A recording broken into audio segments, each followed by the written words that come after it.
our students are going to know that they're going to receive a very hands-on, personalized touch.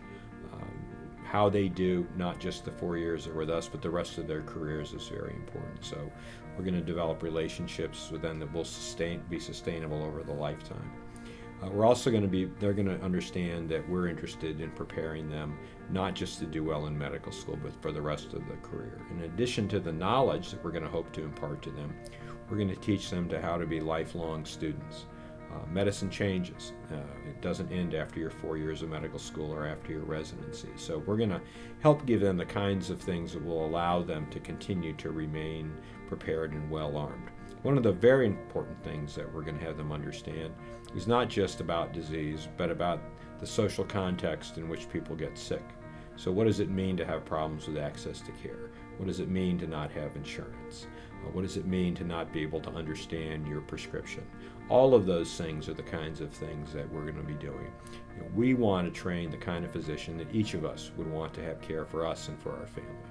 In order for us to be prepared to start receiving applications for the class to enter in 2012, the next year is going to be very busy, as has the last year been.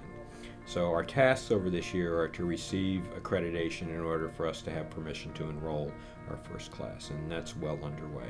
We're also building the faculty. We're also building the curriculum. We're also building a new building. We have a building that is a 200,000 square foot building that will open for our first class, and that's where the students will be receiving their education. So all these things are occurring simultaneously, and a lot of things are falling into place as they need to fall into place to allow us to do that. So a very busy time for us right now. Our first class will enter medical school in the summer of 2012 and will graduate 4 years later in 2016. There will be 50 students in our charter class. We will increase that over time, probably to around 100 students per year, which is a good number and a very manageable number. So that's our goal, and we'll ramp up to that 50 to 100 number and over a several-year period. One of the exciting things are all the changes that are going on in healthcare, and I refer to the Healthcare Reform Act among others. Right now it's predicted that in 10 years we will have 150,000 fewer physicians in this country than we need. Healthcare reform is going to bring access to care for patients who don't currently have it because they'll have insurance. But that's going to also increase the demand for more physicians. Patients will no longer have to get, uninsured patients who get insurance will no longer have to receive their care in the emergency room. But that's going to increase the pressure on the system.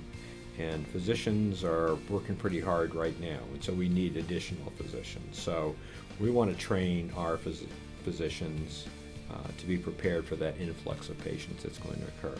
Healthcare reform is a wonderful thing. It's an exciting time to start preparing those individuals who are going to have the opportunity to deliver care to people who haven't ordinarily had that opportunity. The fact that this medical school will arise from a marriage between two great institutions, the Cooper Health System and Rowan University, the opportunity for us to meld those resources will really allow us to do some very special things that will have far-reaching implications, not just in Camden, not just in South New Jersey, but regionally and nationally. So it's wonderfully exciting to be able to be part of that. That was great. Okay. All right.